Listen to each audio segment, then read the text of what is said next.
Welcome to the Land Your Bet Sports Betting Show. Thursday night football with the Jets and Pats. So we know this is going to be a wildly entertaining game. Pause for laughter. 6.5 point favorites for the Jets opened at 7.5. Quickly got bet down because why would you think the Jets can win by more than a touchdown? Based on what they've done so far this season, I'm not really sure. The total's at 38.5, as you can see. And for the love of all that is good in this world, please settle down with the anytime touchdown bets in this game. 38.5 points is not very many implied touchdowns, as you can imagine. So we want to tread a little bit carefully with how many people we think are going to be able to actually get into the end zone in this game.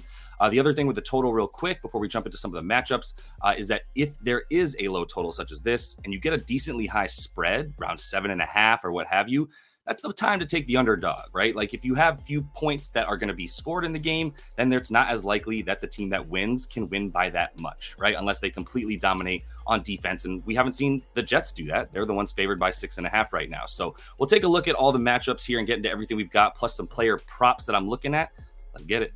Let's start with the Pats offense against this Jets defense. So you can see here, passing yards, not something that the Pats have done a lot this season. They are a rushing team. 5th most rushing yards. If you look at the expected points added per play, though, really nice breakdown of how truly successful each team is on each drive and really on each play. The drop back EPA, meaning the expected points added on pass plays for the Patriots, middle of the pack. So not quite as bad. They just haven't been throwing the ball very much. That's why their yards are so low. It's not that they're that ineffective at passing, though. And as far as rushing goes, 8th in rushing EPA. So it's not really like that's false money here where you see 5th in rushing yards. They're doing it a ton, but they are efficient with it. Looking at the Jets on defense, 17th in passing yards, but they haven't been leading very often. So as a result, teams are rushing on them a lot more. Plus, this is a little bit skewed by the fact that Jordan Mason went completely off on them in week 1. Maybe a little bit of weirdness there with Christian McCaffrey initially being listed as like questionable when the team seemed to know that he wasn't going to play very early on. A little bit of gamesmanship there that may have messed with this Jets defense a little bit, but overall they just got manhandled, to be honest. If you look at their expected points added, though, the story is the same. They're not good at run defense right now. They're not getting very much pressure on the ball carrier, and they're getting big runs broken out against them, I should say. So there is the possibility that one of the two backs for the Pats could have some success in this one. The key to talking about this Jets offense and the Pats defense is the Jets might not be that bad at offense. It's honestly just the fact that they're not getting very many yards. They're not capitalizing on the plays. So they are 11th, as you can see there, in dropback EPA and 14th in rushing EPA. So despite the fact that they're in the bottom 10 to 12 when it comes to the amount of yards that they've accumulated, they are setting themselves up and getting those opportunities. They're just not capitalizing on it.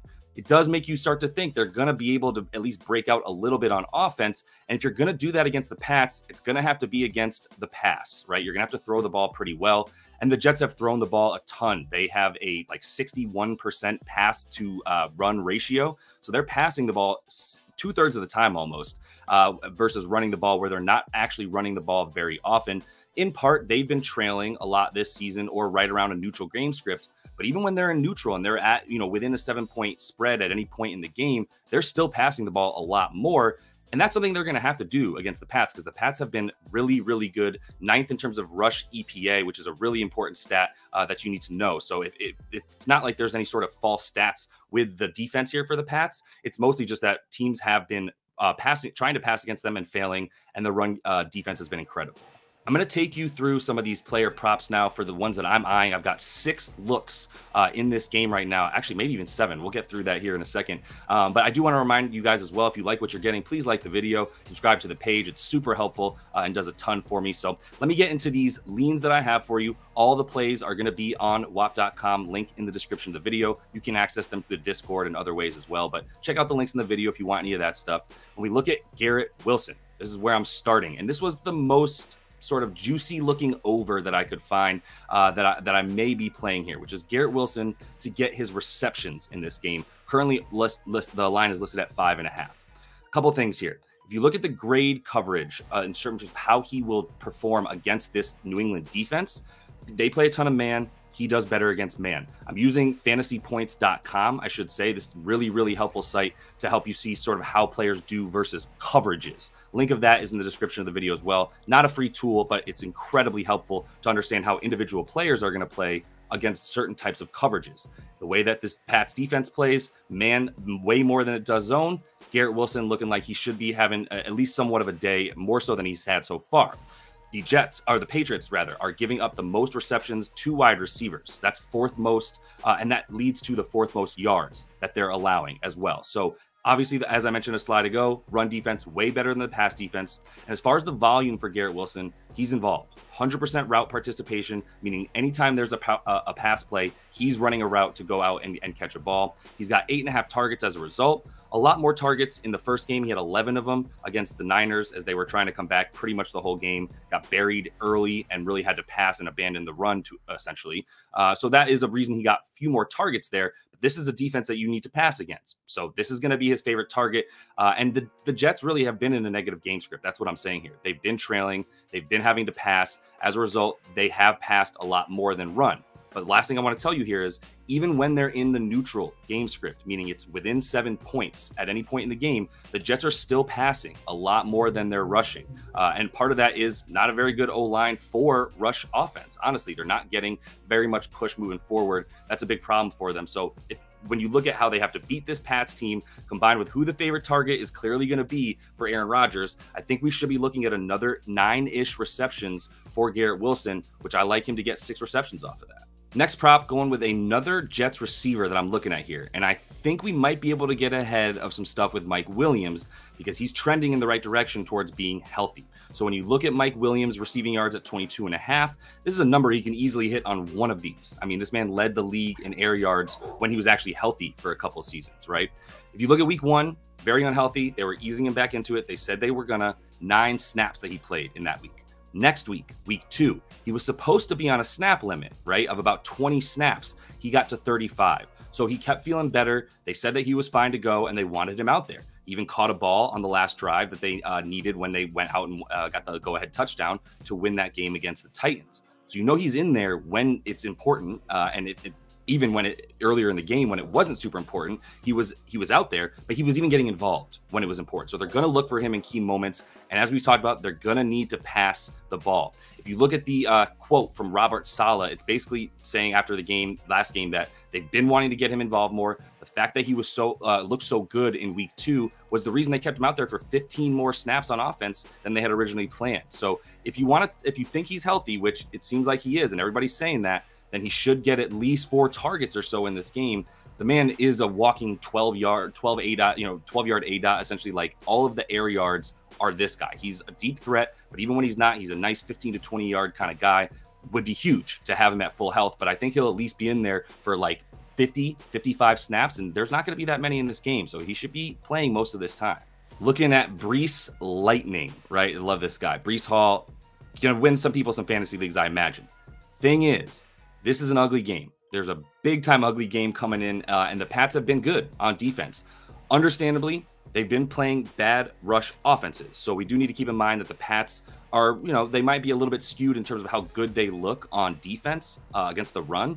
But I will say, if you see what I mean here, 7th in adjusted D-line yards before contact. What does that mean? It means that the Patriots D-line is basically pushing the offensive line that they're up against backwards. They are 7th best in terms of getting into the backfield when there is a rush and getting contact to that rusher before he can really even get back to the line of scrimmage or get too far past it, right? So they are ball hawking really, really well. And the rush yards that they've given up are at least in part due to how well this defensive line has been handling offensive lines on the when it comes to rushing plays.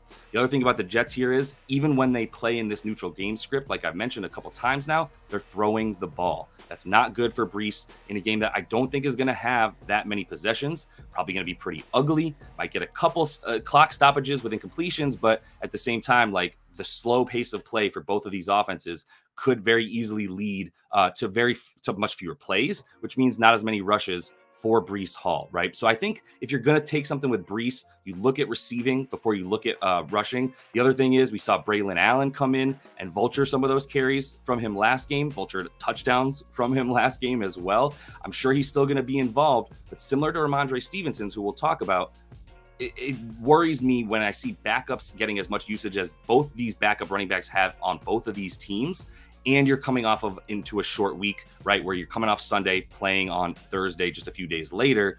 It's really running backs who you need to sort of make a little bit more by committee, because those guys are getting beat up, especially Breece and Ramondre Stevenson with the amount of touches that they've had. Speaking of, let's look at some Pats players, and we got Ramondre Stevenson here. I lean towards the over on his carries. I started to see this as a really popular play, and I kind of started to get scared of it. Whenever I see a bunch of other people who I may or may not trust coming out with a very similar look here, it tells me that what we're seeing is sort of surface level stats and data that is leading us to this conclusion.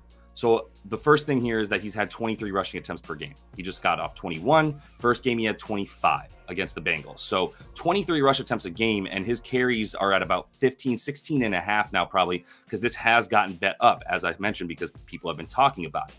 The thing about his rushing yards is that makes me nervous. The Pats O-line, as I was just talking about adjusted line yards before contact on these rushing plays, the Pats O-line is not getting good push, right? This is two weak offensive lines really going up against two very good defensive lines, and that's going to be trouble for these running backs. It's why you might lean towards receptions and receiving stuff for the running backs before you get into the rushing for them, because I just don't know that Ramondre Stevenson is going to be able to get there on the yards. The carries, like, at the end of the day, you know, the Pats run the ball. They just, that's all they do, and understandably so.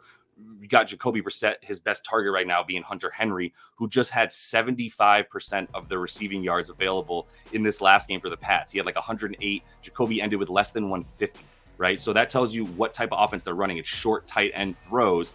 That's how much they want to run the ball. They run the ball almost fourth most in the league at this point in terms of their percentage of their plays. And Stevenson has been the complete workhorse and bell cow, as we know. But so has Antonio Gibson. There have been so many carries that Antonio, on the Pats available, I should say, Antonio Gibson, their backup, had 11 carries in the last game, 7 in the first game. He was kind of banged up in the first game. So even when they have Antonio Gibson out there, who has always been known as a receiving back, he has gotten a lot of work in the run game, which could take away from Stevenson. This was probably a good bet at about 14.5 when it opened. All the way up at 16.5, we really have lost the edge, but receiving might still be the way to go for Ramondre. Quick reminder, if you do want to get all of the actual plays, get in the VIP of the Discord, and 25% off right now the first 2 months to the next 20 users who sign up. This number is down to about 10 now, so I've already got 10 in there. If you do want to get this for 25% off for the first 2 months, make sure you hit up that link. It's in the description of the video. He might be a play for over rush yards. Now, this Jets defense been pretty good. We just showed you how good their defensive line has been at pushing forward on the offensive line, but he needs monitoring. We need to keep track of the volume that Antonio Gibson is getting, and this is a moment in time where you could see him get at least another 7 carries. If he gets 7 carries, even against this rush defense for the Jets, that would be a good reason to take him on the over. Keep in mind, the 11 he saw last game, he did break off a 45-yarder. He looked good. It was still a game that went to overtime. There were a few more plays in that one with the way that Seattle got up to the line pretty quick a lot and tried to keep that Pats defense off balance with some sort of with shortening the game clock, essentially, right? The play clock. That said, 9 carries a game is impressive, especially when he was hampered in week 1. And it's very interesting that he's been used way more as a rusher, only like a couple targets on the entire season so far. 1 reception last game on his only target, which is something he was known for. Ramondre, on the other hand, has the 8th most targets of any running back in the league. So Ramondre is actually probably a better play for receptions here, but at a low total of 18.5 yards, if you project, or 22.5 yards, if you project Gibson to get 7 carries, this is a good play for you. So keep in mind, let's keep monitoring him in this game and see if we want to place a bet on him either this game or next. Looking at Joey Sly, because we probably need to talk about kickers in this game. Over 1.5 field goals made. Look at the size of this man, right? Like, obviously he doesn't skip upper body, might skip abs, doesn't skip legs either though, because he's made a ton of field goals, already 5 on the season, 6 field goal attempts as well. And I'll say again, 38.5 total means this is going to be a nasty, nasty game. He's gotten 3 field goal attempts in both games, and to be honest, first 2 games for the Pats were also nasty, nasty games, which is why they ended up having to sort of get those field goals up instead of being able to finish it in the end zone. Real big reason for that is if you don't have a good pass offense, it's much tougher to get into the end zone. A lot of time, if you're running long drives like the Pats are, and using up a lot of clock with the run, that's fine. But once you get inside the 30, the 40, right before the red zone, you need to be able to get close to the line to be able to even rush the ball into the end zone. This lack of pass game means this Pats team is going to be okay moving the ball between the tackles if they can break off a few 10, 12, 8-yard runs that kind of keep the chains moving. They're going to be okay. But once they get into that sort of that area right before the red zone, they have not been good at all. And this Jets defense has been incredible, especially inside the red zone in terms of bending and not breaking, right? They have given up yards. You saw that. They have given up not too many points, to be honest, either, other than to the 49ers, I should say, who got all over them. It was nice that they limited the Titans to 17, but that was Will Levis and the Titans. So either way, I think Joey Sly is going to have a couple opportunities here, at least 2, if not 3. And I do like him to be able to make 100% of his field goals. Went 2 for 3 last game, but the way that this Jets defense is not allowing teams to actually punch it into the end zone means we could see a bunch more field goals from Joey Sly. And this number at about -115 is a good bet. Quick look at the record, just so I can get this to you guys. We are up 2.15 units. And what I want to show you that's really interesting is 14 and 16. Not a great look, but the player props, we're getting these plus money bangers. We're laddering as well with Ray McLeod last week. And in the first week, we did it with Bijan, worked out really nicely. So gonna have some more ladder plays, I'm sure. Keep in mind, I'm taking losses when I make a ladder play. I'm not just automatically saying, oh, that's not a loss because it was a ladder. No, I bet on that, so I lost it, but I don't care about the record. I could be 1 and 16, and if I'm up units, that's what matters the most, right? So we're going to keep it rolling here. Just wanted to show you that. Once again, all the picks in the VIP Discord.